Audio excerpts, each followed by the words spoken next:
Buenas noches, bienvenidos a Debate, el podcast de Sudaca.pe. Estamos con Alexandra Ames para comentar lo más importante de hoy. Paolo Benza tenía un inconveniente, así que no va a poder acompañarnos hoy día.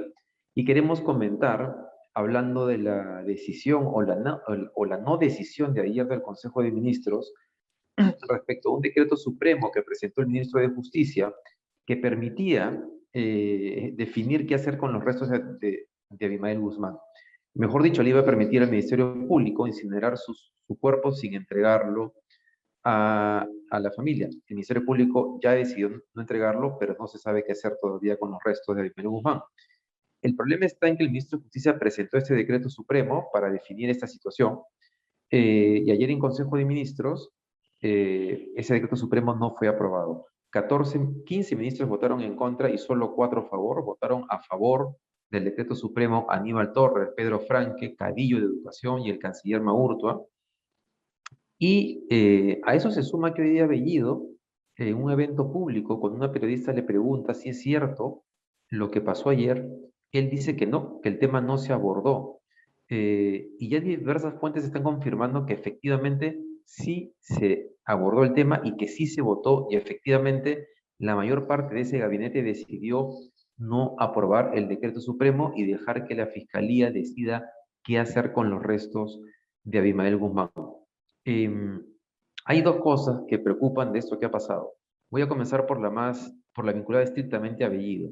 Bellido está mostrando una vez más que es una persona que miente con facilidad, que su habilidad política no es solo habilidad política, sino que es una persona con capacidad de mentir y de negar la realidad para salir del paso con total desparpajo, ¿no? Sin ningún rubor, o sea, es una persona no creíble.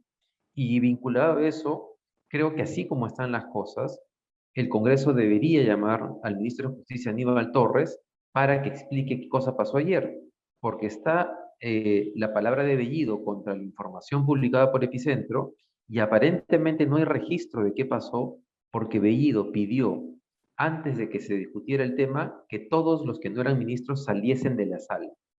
Entonces Bellido sabía claramente a dónde iba y necesitaba que no quedase registro de lo que iba a pasar en el Consejo de Ministros. ¿Cómo has visto el tema, Ale? Bueno, yo creo que tenemos un nuevo caso de mitomanía en el poder, ¿no? Preocupa mucho porque además esto lo va a terminar desgastando a Bellido, sus mensajes son contradictorios, creo que él se ampara en la frase no se ha abordado y lo entiende dentro de esta lógica tóxica o crónica de mentir, digamos, de encontrar una similitud, un sinónimo en el no se ha abordado con el no se ha aprobado, ¿no? O sea, creo que si no se ha aprobado, para él es un tema que no existe, no pasó, ¿no? Y sigamos adelante, pero eso es desde la perspectiva de un por qué tendría que negar que se ha discutido esto en el Consejo de Ministros y bueno, lo que él está haciendo es devolverle la pelota al Ministerio Público, pero como dices, David, esto genera preocupación porque no solo por el mero hecho de mentir y de ver cómo es que de alguna manera están tratando de esconder, digamos, indicios o registros de lo que ha pasado, ¿no? Habiendo sacado a todo el personal que no era parte que no eran ministros, ¿no? No es solo eso, sino también el hecho de la poca capacidad que tienen o la gran dificultad, mejor dicho, para deslindar categóricamente con el terrorismo y para tomar una postura mucho más clara sobre este tema. Entonces, esto preocupa porque la ciudadanía está empezando a tener mucho miedo y la idea del terruqueo que se usó tanto, se sobreusó demasiado, digamos, en la campaña, empieza a calar, me parece, más profundamente en una preocupación genuina, ¿no?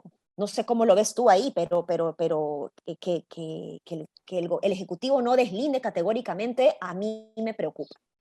Sí, totalmente, es preocupante O sea, ya, digamos, de Bellido hemos sabido en las últimas semanas lo que realmente piensa de Sendero, y él piensa que todo lo que hizo Sendero fue justificable. Entonces, en él se podría entender incluso que tenga, digamos, está siendo coherente, por más que en las semanas previas he intentado eh, mostrar que sí condenaba a Sendero, los hechos demuestran que efectivamente él no ve con malos ojos lo que pasó ni lo que hizo Sendero Luminoso.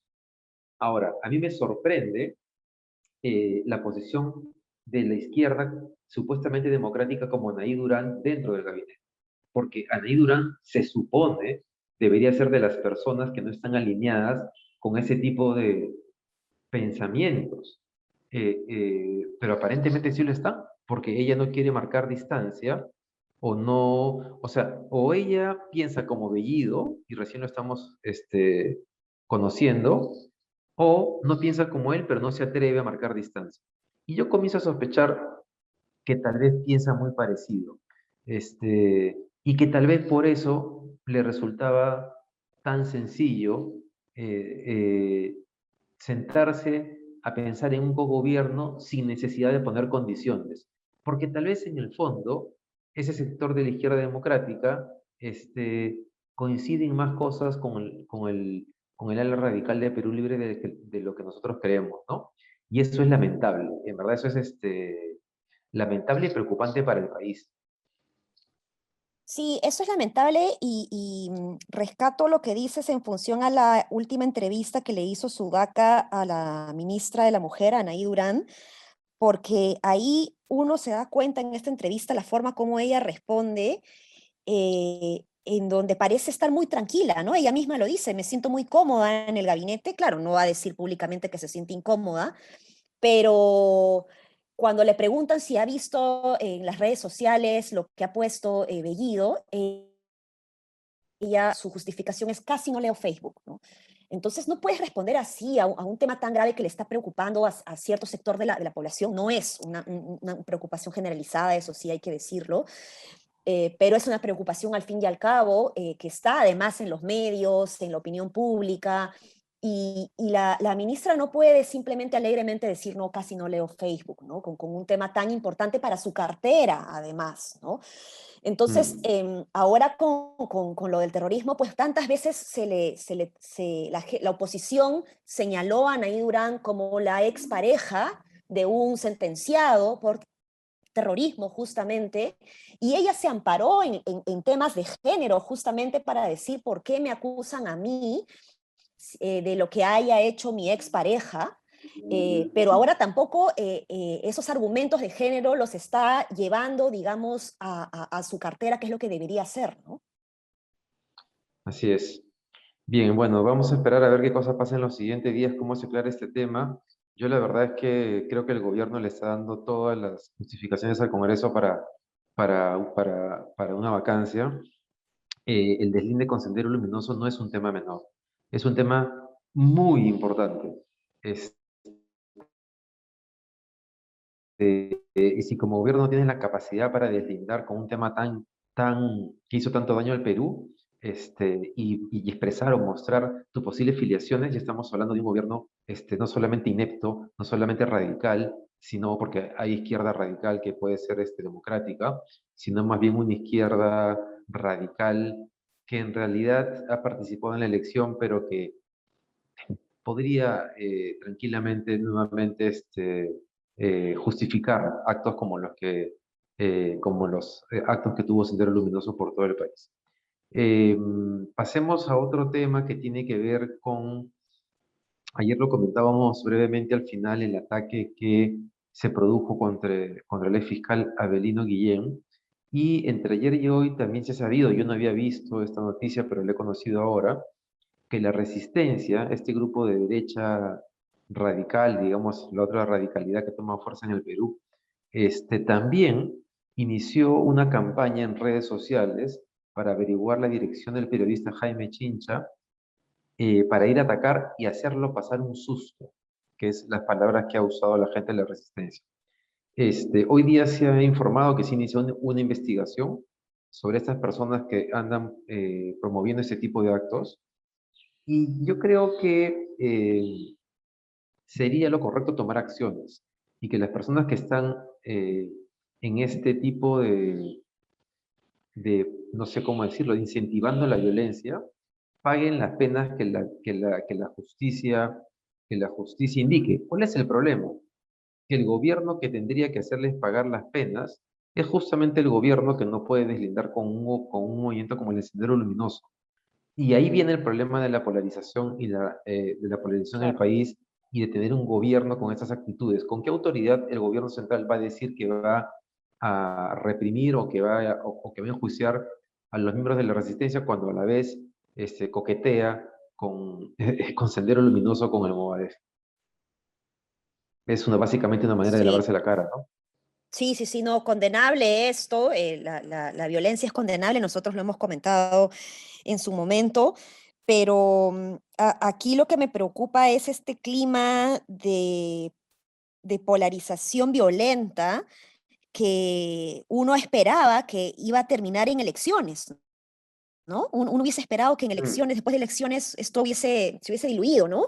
Sin embargo, no hay, yo no veo una proyección de una pronta salida tranquila frente a este tema, ¿no? El gobierno, por un lado, da las razones suficientes a que la oposición, pues, se ponga agresiva, pero no lo justifico, porque una oposición furibunda tampoco ayuda a pensar con claridad y pensar justamente en las salidas que se necesitan para enrumbar al país. Entonces, estamos entrando a una especie de espiral de la violencia que no nos va a hacer ningún bien, ¿no? Entonces, lo que más necesitamos ahora es una oposición crítica, sí, pero también muy sensata, que condene estos hechos a pesar de no estar de acuerdo con el equipo de Pedro Castillo, ¿no?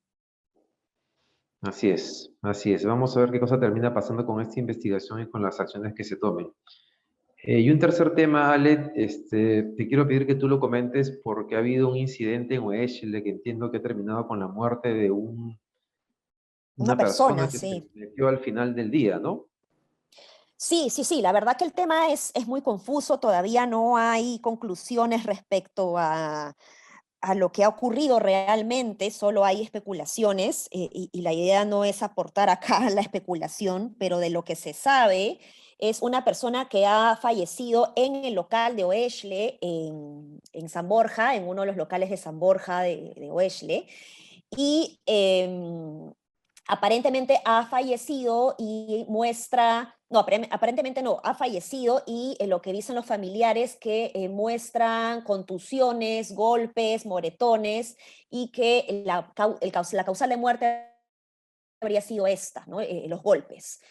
Entonces, se quiere saber qué es lo que ha pasado exactamente. Hay detenidos que son el personal de seguridad a cargo de la empresa Liderman, ¿no? Que terceriza con Oeshle, y Oesh le ha sacado un comunicado diciendo un poco extraño, la verdad que el sector privado tiene serios problemas para emitir comunicados cuando hay un incidente. Ahí necesitan un David Rivera al ataque, este, porque dan a entender de que, claro, esta persona que ha fallecido entró molesta, entró agresiva, ¿no? Pero ok, pero eso no es razón para matarlo, ¿no? Y entró al final Eh, o sea, entró cuando ya habían cerrado la tienda, ya no había gente, ¿no? Entonces Eso se es lo que no queda metió claro porque dicen cuando han cerrado ya el local, pero si han cerrado el local, ¿cómo entra? ¿No? Entonces ahí hay cosas un poco raras que no sé si las cámaras de seguridad van a dar mayor claridad. Ellos, la empresa ha dicho que han puesto ya las cámaras de seguridad a disposición, pero siendo personal de seguridad involucrado, si ha pasado un hecho de matarlo a golpes, digamos, no creo que lo hayan hecho delante de una cámara, ¿no? así es, así es. Pero bueno, pero hay cámaras en todo lado. Ahora, bien difícil que no esté registrado eso. Ya me imagino, bueno, la fiscalía se ha llevado todo el material audiovisual, así que pronto vamos a ver Ujú, qué pasó específicamente. ujú. Bien, con eso creo que cerramos, ¿no? Así es. Muchas gracias por habernos acompañado. Mañana Pablo ya estará reincorporado y seguramente nos traerá novedades también de lo que ha pasado hoy día con Bellido y el Consejo de Ministros. No se olviden de seguirnos en nuestras redes, si no Lili me jala las orejas, en Facebook, Twitter, Instagram, Spotify. eh, y también en la página web de sudaca.pe. Y no se olviden de que de lunes a viernes está Patricia del Río con entrevistas en la mañana. Hoy día estuvo con el jefe de la SUNEDU explicando qué cosa iba a pasar con la reforma universitaria y con los estudiantes no licenciados. Nos vemos mañana. Un abrazo. Nos vemos.